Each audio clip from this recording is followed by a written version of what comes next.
আমরা আজকে এসেছি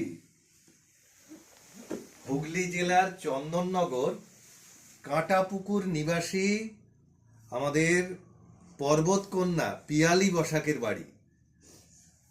আমরা সবাই জানি কিছুদিন আগে মা কালু শৃঙ্গ থেকে ফিরেছে, নেমে এসেছে, তার নিজের বাড়িতে আমরা এসে উপস্থিত হয়েছি। আমরা অর্থাৎ আমি পার্থ ভট্টাচার্য, এখানে আছেন সুতপা ভট্টাচার্য, এখানে আছেন কবিতা হালদার, আর আমাদের পিয়ালি তো সবার মধ্যমণি হয়ে আছেই।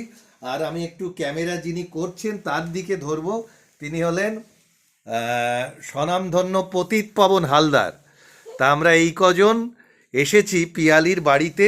পিয়ালির মাকালু থেকে আসার পর আমরা একটু ওকে সম্বর্ধিত করব। তার চেয়ে বড় কথা, ও একটা যুদ্ধ জয় করে এলো পাহাড় থেকে, সেই তার কাহিনী আমরা ওর এত অন্তরঙ্গ, এত আপনজন যে ওর সঙ্গে একটু শেয়ার করার জন্যই আজকে আসা। প্রথমেই এসো সবাই মিলে আমরা একটু একটা গোলাপ দিয়ে, রক্ত গোলাপ দিয়ে পিয়ালিকে অভিনন্দিত করছি।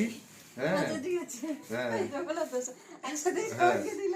তোমরা সবাই আমার প্রণাম নিও, তোমাদের আশীর্বাদ সাপোর্ট সব সময়, তার জন্যই এত এগোতে পারছি। আর তো পিয়ালির জন্য সেই বিভিন্ন শস্যের ছাতু সে তো আছে, হ্যাঁ সে তো সব সময় আনো, ফুরিয়ে এই গেলেই যে এনে দাও। আজকেও নিয়ে এসেছি, কিছু ফল এনেছি, আর কবিতা আর পতিত মিলে কিছু চিপস অন্যান্য খাবার দাবারও এনেছে।